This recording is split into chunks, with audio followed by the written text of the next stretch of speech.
દરમિયાન અમે ચેકિંગમાં હતા. તે દરમિયાન અમારા રોયલ્ટી ઇન્સ્પેક્ટર શ્રી યોગીરાજ પરમાર જ્યારે એક ડમ્પરનો પીછો કરીને પકડીને લાવેલા, ત્યારબાદ એમાં સારી રીતે ખનીજ ભરેલું હતું. એમને જપ્ત કરી અને મૂકીને નીકળતા હતા ત્યારે જે ડમ્પર માલિક છે તેઓ આવ્યા અને એમની પર હુમલો કરી દીધો અને એમને ગળદાપાટુનો માર અને બીજા 30 હથિયારોથી હુમલો કરેલો છે. એમને અમે સિવિલ હોસ્પિટલ મહેસાણામાં દાખલ કરેલા. શિવાલા સર્કલથી આપણે પકડેલું હતું અને એને મારુતિ પ્લાન્ટ જે છે નગર ચોકડી ત્યાં આગળ મૂકેલું હતું અને નગર ચોકડીની આસપાસ એ રીતે હુમલો કર્યો. ગઈકાલ રાત્રે 2 ડમ્પર સીઝ કર્યા છે. એમાં આ જે ડમ્પર છે રોયલ્ટી પાસ વગરનું હતું અને એ ડમ્પરના માલિકે હુમલો. આ રાત્રે લગભગ 4 વાગે આસપાસ.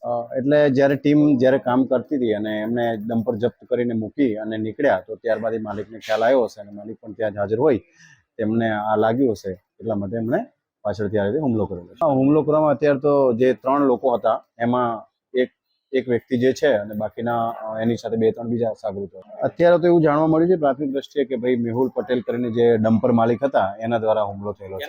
એ લગભગ પાટણના છે.